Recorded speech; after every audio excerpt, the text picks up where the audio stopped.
The scent of freshly cut grass and impending rain hung in the air, a perfume of promised tranquility. That was what we'd bought.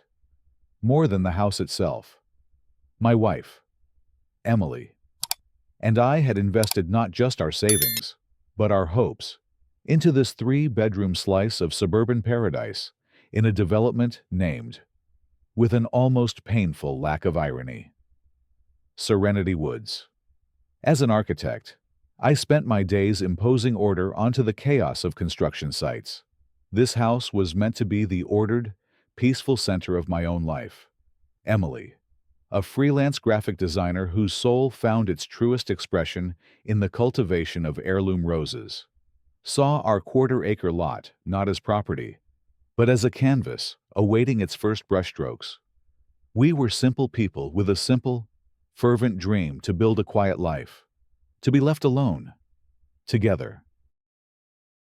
Our dream was granted a lifespan of exactly 48 hours. The doorbell, a cheerful digital chime we hadn't yet thought to change, rang with an imperious insistence on our third morning. I opened it to a woman who seemed to be a physical manifestation of rigid right angles. She was likely in her late 50s, with a helmet of lacquered blonde hair that seemed impervious to the gentle breeze. Her floral blouse was tucked with surgical precision into beige capri pants that ended precisely mid-calf. But it was her eyes, the color of a faded summer sky, that held me. They weren't just looking at our porch. They were scanning it, auditing it, finding it wanting. "Good morning," I offered, summoning a neighborly smile. "Can I help you?" "Carol Weatherby," she announced, the name delivered like a formal title. "I am the president of the Serenity Woods Homeowners Association Board." She held a clipboard against her chest like a shield. "And you, I presume, are the new owners of Lot 42. Alex Carter, my wife, Emily, is inside. It's a pleasure to meet you." I extended my hand. She regarded it for a moment, as if it were a strange, possibly soiled object, and then pointedly ignored it. Her gaze dropped to my feet. "Mr. Carter," she began, her voice a low, monotonous hum that set my teeth on edge. "Article 7, Section 4B of the Serenity Woods Covenants, Conditions and Restrictions. The CC&Rs clearly stipulates that all exterior decorative items, including but not limited to welcome mats, must adhere to the pre-approved color palette forest green, Sierra brown, or midnight blue." I blinked, my brain slowly processing the bureaucratic jargon. I looked down at our welcome mat. It was a cheerful, rustic red, a housewarming gift from Emily's parents, with the word welcome woven in a friendly cursive script. "Oh, I'm sorry. I wasn't aware. The paperwork was extensive. We haven't gotten through it all." "The bylaws were provided in your closing documents for a reason," she stated, her lips thinning into a bloodless line. "Ignorance does not excuse noncompliance. This serves as your initial verbal warning. You have 24 hours to rectify the violation.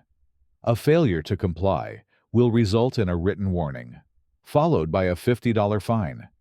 This fine will double for every subsequent 7-day period of non-compliance." The sheer, breathtaking pettiness of it was stunning. She spoke of our welcome mat with the gravity of a hazmat spill. As I looked past her to her own home across the street, a beige box, identical to ours, in every way I noticed its unnerving perfection. The lawn was a flawless, uniform green carpet. The shrubs were pruned into perfect spheres. There was no clutter, no personality, nothing to suggest that people actually lived there. Except for one thing, a small, solitary stone angel, nestled in a bed of pristine white petunias, its head bowed in perpetual grief. It was the only object that seemed out of place in her sterile world. "Right. Okay. I said, forcing my smile to hold. A welcome mat. I'll let Emily know. We'll take care of it immediately. See that you do, she sniffed, making a sharp, decisive checkmark on her clipboard. She turned without another word, her orthopedic sandals making soft, slapping sounds on the pavement. A soldier marching away from a successfully pacified border. I closed the door, the cheerful chime now sounding like a note of mockery. Emily entered the foyer, a coffee mug in each hand. Who was that? The welcome wagon, I said, exhaling a long, slow breath. Turns out our welcome mat is a Class C felony. Emily's brow furrowed in confusion. You're kidding. I wish. Her name is Carol Weatherby, president of the HOA. She just gave us a verbal warning, complete with bylaw citations, and a 24-hour deadline to remove our offensively red mat. What a profoundly miserable person, Emily murmured, setting the mugs down. Who dedicates their life to policing doormats? Someone who needs to control something, I said, looking out the window at Carol's house, at that lonely stone angel. Someone who thinks that if the rules are all followed, nothing bad can ever happen. That night, Emily was on a video call with her brothers, Mike and Dave. They were twins, and though I'd only met them in person a few times, their presence in her life was a constant, reassuring hum. They were in the Navy, though their exact roles were always shrouded in a vague intelligence and support description. The connection was choppy, their faces pixelated images from some hot, dusty place thousands of miles away. A fine for a welcome mat, Dave was saying, his laugh crackling through the laptop speakers. You've got to be kidding me. I wish I were, Emily sighed, shaking her head. Welcome to the suburbs, right? It's a whole new kind of crazy. Sounds like she needs a new hobby, Mike chimed in, his voice deeper, more serious. Just tell us if she gives you any real trouble. We can be very persuasive. No, it's fine, Emily said quickly, a familiar note of caution in her voice. She had always been the buffer between her brother's protective instincts and the civilian world. It's just one of those things. We'll handle it. Don't you two even think about it. All right, Mike conceded. But the offer stands. We've always got your six. I know, Emily said, a real smile finally breaking through. Always have. I watched the exchange, feeling the depth of their bond. It was forged in a childhood I wasn't a part of, one that had been marked by moving from base to base, relying on each other as the only constant. Their parents had told me once that, after their father's first deployment, the 7-year-old twins had appointed themselves Emily's personal security detail. It seemed they had never fully retired from the position. Here, in our supposedly safe suburban home, that level of vigilance felt like overkill. The biggest threat we faced was a $50 fine from a woman whose grief had curdled into a tyrannical obsession with rules. Or so I believed. The first formal notice arrived a week later. It was tucked under our new, HOA-approved Sierra Brown doormat, a crisp white envelope sealed with the Serenity Woods logo. The letter, printed on heavy bond paper, was a bureaucratic masterpiece of passive aggression, signed by Carol. It cited a violation of Bylaw Article 11, Section 3C, Lawn and Garden Maintenance, informing us that our turf height exceeded the maximum permissible 3 inches, and that several instances of Taraxacum officinale dandelions had been observed. We were given 72 hours to comply, or face a $75 fine for the grass, and a separate $25 fine per visible weed. She counted them, Emily said, her voice dangerously quiet as she read the letter over my shoulder. She walked onto our property, bent down, and counted the dandelions. 3 of them. "It's been raining for 2 days straight," I said, my own temper beginning to fray. "I was going to mow tomorrow. This is insane. It's not about the rules. It's a power trip." "Of course it is," Emily agreed, her jaw set. "And we are not going to give her the satisfaction of a fight. Not yet. We are going to be the most compliant, rule-abiding citizens this neighborhood has ever seen. We will give her nothing to latch onto. We will bore her with our perfection." Her strategy, which she dubbed malicious compliance, felt deeply unsatisfying. But I agreed it was the most logical path. That afternoon, I mowed the damp lawn, setting the blade to a perfect 2.5 inches. I edged the walkways with an architect's precision. Emily, on her hands and knees, meticulously excavated the 3 offending dandelions, roots and all, as if performing a delicate surgery. Across the street, from her front window, we could feel Carol's eyes on us, her shadowy figure a constant, judging presence. For a month, we lived in a state of hyper-vigilant compliance. I read the 3-ring binder of HOA bylaws from cover to cover, a tyrannical document that dictated everything from the approved species of mailbox post to the permissible decibel level of outdoor conversations after 10 p.m. We followed every rule to the letter. Our trash cans were invisible. Our hedges were immaculate.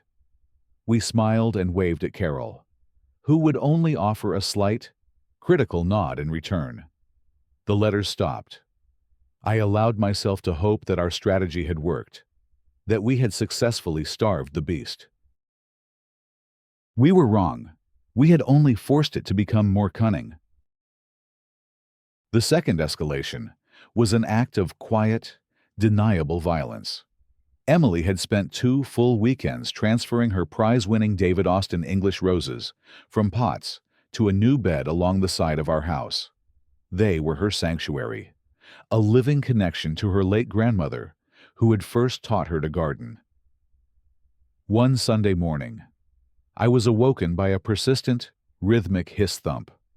I looked out the window to see one of Carol's sprinkler heads, mysteriously adjusted, firing a high-pressure jet of water directly at Emily's rosebed. I ran outside, the ground already a muddy soup. It was worse than just water. The sharp, chemical stench of chlorine hung in the air. She was pumping water from her pool, poisoning the delicate plants. Rage, pure and white-hot, flooded my senses. I hammered on her door, yelling her name, but she refused to answer. I knew she was in there, watching from behind her blinds. In a blind fury, I grabbed a shovel from my garage and smashed the plastic sprinkler head to pieces. The jet of chlorinated water sputtered and died. As I stood there, panting, mud splattered on my jeans, I knew I had fallen into her trap. When I went back inside, Emily was at the window, her face pale. She didn't say a word about my outburst.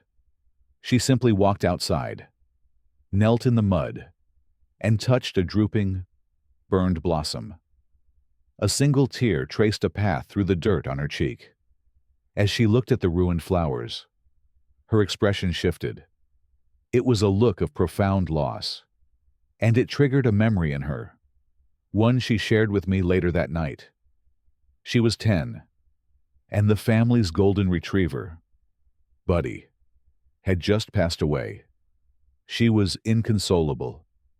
Mike and Dave, 12 at the time, had spent the entire weekend building a small, beautiful memorial garden for him in the backyard of their base housing, planting flowers and laying a stone they'd painted with his name.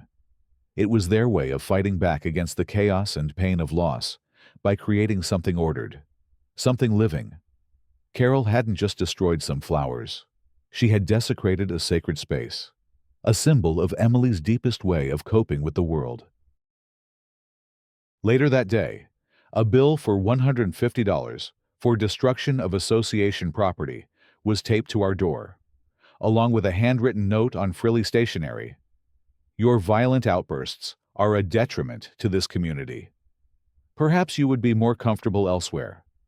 The war was no longer cold. Having successfully baited me into an act of aggression, Carol moved her campaign to the digital front. The Serenity Woods Community Forum on Facebook, her personal echo chamber, became her weapon. Her first post was a masterclass in slanderous insinuation, a friendly reminder to all residents that our community is built on mutual respect. Unfortunately, recent events involving aggressive behavior and destruction of property have been unsettling. Let's all remember to resolve disputes calmly and through proper channels. The comments from her sycophants were immediate. So true, Carol. Thanks for all you do, wrote Sharon, a woman from 3 houses down, who seemed to orbit Carol like a nervous moon. I heard a terrible commotion on Sunday. So scary. The social chill was immediate and effective. Conversations at the community mailbox would halt when we approached. Our next-door neighbor, George, a quiet retired history teacher who had initially been warm and welcoming, now just offered a tight, pained smile and hurried inside, unable to meet my eyes. He was a decent man, trapped in the web of a bully, and his inaction was a small betrayal that stung more than Sharon's open hostility. We have to say something, I told Emily, the injustice of it eating at me. She's portraying us as monsters. And what would you say? Emily countered, the strain showing in the sharp lines around her eyes. Anything we post will be seen as the defensive ranting of the crazy new neighbors. Don't you see? Alex, this is her territory. We can't win there. We have to stick to the plan. But her resolve was cracking. A week later, another post appeared. Public safety alert. A resident has reported seeing a large, unfamiliar military-style vehicle. It was about Dave's 20-year-old Toyota 4Runner. He had stayed with us for one night while passing through on a consulting job. He was a civilian now, but to Carol, anything associated with the military was a threat. That was the line. She's not just coming after us anymore. Emily seethed, her fingers flying across her phone. She's dragging my family into her twisted little fantasy. She was texting her brothers. Her message a detailed report of every incident since the welcome mat. The call she made that night was different. Her voice was low and tense. Mike, it's me. This is escalating in a way I don't like. No, don't just get on a plane. I need something else. I need intelligence. I need to know who this woman is, not just her address. I need to know what broke her. There's a deep sadness to her, a fanaticism that isn't just about power. I need to understand the threat. Can you find out everything about her legally, quietly? I need leverage, but I also need to know what I'm dealing with. The call marked a fundamental shift in our strategy. We were no longer just enduring. We were beginning to fight back. Not with shovels or angry Facebook posts, but with information. A few days later, a package arrived containing a satellite phone and a personal beacon for emergencies. The note from Dave read, "Seeing the gear, a tangible link to her brother's world, seemed to calm Emily. It was an insurance policy. We hoped we'd never have to use it." The escalation we feared came soon after. I was on a conference call when I saw the white van from City Animal Control pull up. An anonymous caller, they said, had reported a vicious, unregistered pit bull involved in dogfighting, being kept in our backyard. The sheer, unhinged malevolence of the lie was breathtaking. I walked the 2 tired, apologetic officers through our pet-free home and yard. We get these. The older officer sighed. Nasty neighborhood disputes. The call was anonymous. There's nothing we can do to trace it. I'm sorry. When I told Emily, the last of her patience evaporated. The fear I'd seen in her eyes before was replaced by a cold, hard fury. This was no longer harassment. It was an attempt to build a legal file against us, to paint us as criminals. She made another call to Mike that night. It was short and direct. Phase 2, she said. I think it's time to prepare for a more active solution. The final confrontation was initiated by Carol. She caught me outside one afternoon as I was replacing the last of the dead rose bushes. This time, I saw her more clearly. The rigid posture, the obsessive perfection of her yard, the lonely stone angel, it all pointed to a woman terrified of chaos, of loss. As she approached, I felt a fleeting, unwelcome flicker of pity. It would be a terrible shame, she began, her voice a low purr, if the city council reviewing your library project were to receive a formal complaint, an investigation into unpermitted structures on your property. For instance, allegations of a volatile and unstable character. Even if they're baseless, accusations like that create controversy. It was a declaration of total war. She was threatening our livelihood, the very foundation of the life we were trying to build. That's blackmail, Carol. I prefer to think of it as an incentive, she said smoothly, to encourage you to find a community better suited to your temperament. You have until the annual HOA meeting in 2 weeks. I expect to see a for sale sign on this lawn by then. She walked away, leaving me standing in the ruins of our garden. The threat was absolute. I went inside and found Emily. I didn't have to say a word. She saw it on my face. She nodded slowly, then walked to the nightstand and picked up the satellite phone. Mike, it's Emily, she said, her voice calm and steady as a surgeon's hand. It's time. I need you and Dave here, in person. The annual HOA meeting is in 2 weeks. Be there. And Mike, I think it's important you make a formal appearance. Let them see who they're dealing with. The community clubhouse buzzed with a toxic energy on the night of the meeting. It was a public tribunal, and we were the accused. Carol, seated at the head table, was in her element, basking in the power she wielded over the room. She ran through the mundane agenda items before getting to the main event, remedial actions regarding Lot 42. She laid out her case with rehearsed solemnity, listing every fabricated violation, portraying us as a menace to the community's safety and property values. She proposed a lien on our house and, to add a layer of intimidation, introduced her newly retained HOA enforcement officers, 2 brutish men in cheap black uniforms who positioned themselves by the door. The motion to place a lien on our property passed with a near-unanimous show of hands. Only Emily and I voted against it. The motion passes, Carol declared, her voice ringing with triumph. Our officers will now escort you from the premises. As the 2 goons started toward us, Emily stood. Just a moment, she said, her voice cutting through the smug murmurs. My name is Emily Carter, and before we leave, this community deserves to know the truth about the woman who leads it. You are out of order, Carol shrieked. Officers, remove her. One of the men grabbed Emily's arm. That was the trigger. The clubhouse doors swung open. 2 men stood silhouetted against the evening sky. They were tall, broad-shouldered, and moved with a silent, disciplined grace that commanded the attention of the entire room. They were wearing the immaculate dress blue uniforms of the United States Navy. their chests adorned with rows of medals that told stories of service in unseen, dangerous places.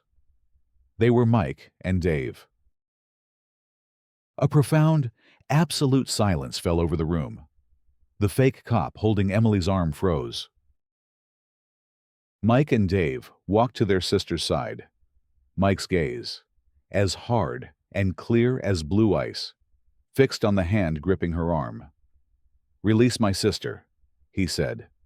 His voice was quiet, yet it held an undeniable authority that brooked no argument.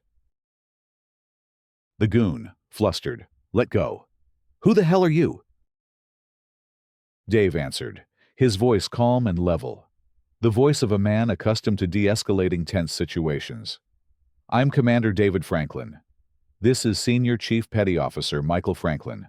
And you, sir," he said, nodding to the man who had touched Emily, "are committing assault. My advice is to remain here and wait for the local police, who we notified of this illegal assembly a few minutes ago. They should be here shortly." The two goons paled, exchanging panicked glances. "This is a private meeting," Carol sputtered from the front. "You have no right—" "On the contrary," Dave said, turning his calm, analytical gaze on her. "We have every right to be concerned when a private citizen is being systematically extorted. For instance, the enforcement officers you hired. Mr. Frank Miller has 2 convictions for aggravated assault. Mr. Dennis Pope is on parole for insurance fraud. Neither is licensed to work in security in this state. Hiring them to intimidate residents is a felony." He placed a thin file on a nearby table. "But this isn't just about extorting my sister. It's about a pattern of fraud." He looked out at the assembled neighbors. "Carol Weatherby has directed every major community contract for the last 2 years, landscaping, pool maintenance, fence repair, to a company called Evergreen Property Solutions. That company is a shell corporation registered to her son. Over $80,000 in HOA funds have been funneled through it in kickbacks." A wave of shocked murmurs rippled through the crowd. Sharon's jaw was agape.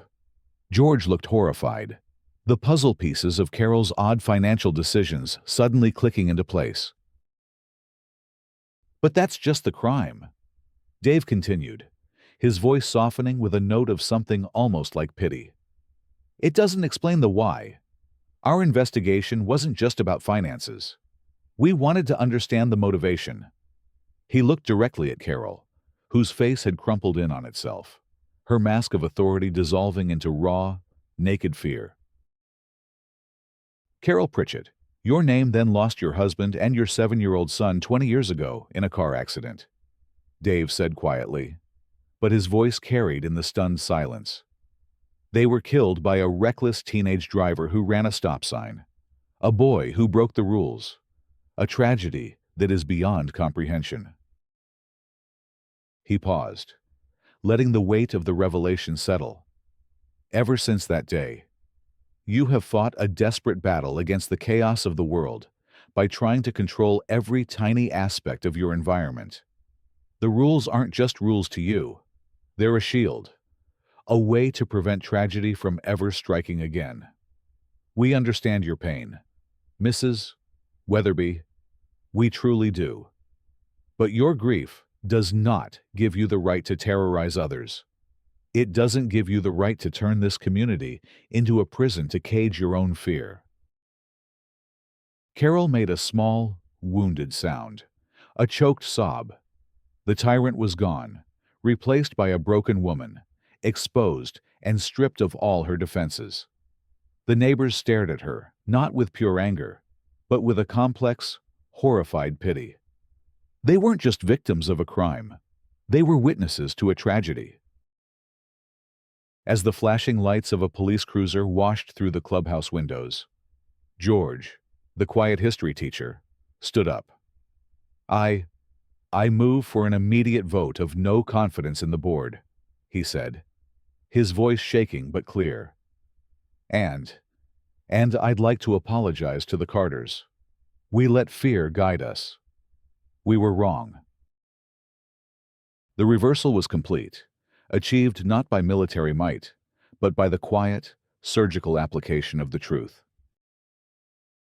The resolution was quieter than the climax. Carol Weatherby faced a litany of legal charges, from fraud to conspiracy.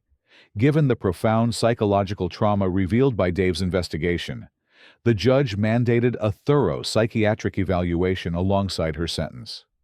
Justice was served, but it was tempered with a sliver of compassion. The two goons were arrested and swiftly cut deals. The HOA board was dissolved, and a new one was elected, with George as its reluctant but fair-minded president. His first act was to formally apologize to us and to lead a committee tasked with rewriting the bylaws, transforming them from a weapon of control into a simple guide for neighborly conduct. The community began to heal. The change was slow, but real. Apologies were offered, first in averted glances, then in quiet words over fences. We learned our neighbors weren't monsters, just people who had been manipulated by a woman whose own pain had made her cruel. On a warm Saturday afternoon, a few months later, Emily, her brothers, and I sat on our back patio. Mike and Dave, in shorts and t-shirts, were helping me plan the layout for a new, more ambitious rose garden for Emily. The air smelled of blossoms and freshly turned earth. "What you guys did," I said, shaking my head in lingering awe. "It wasn't just about exposing her. You explained her. You gave everyone, including us, a reason why." "Best way to defeat an enemy is to understand them," Mike said simply, sketching a design on a notepad. "You can't just remove the threat. You have to understand the instability that created it, or another one will just pop up in its place." Emily looked at her new garden bed, at the promise of life it held. She leaned her head on my shoulder, a quiet contentment settling over us. We had found our peace, not by running from conflict, but by facing it with a truth more powerful than any rule or regulation. The quiet we had sought in Serenity Woods was finally ours, earned not through perfect compliance, but through a radical, and ultimately healing, act of understanding.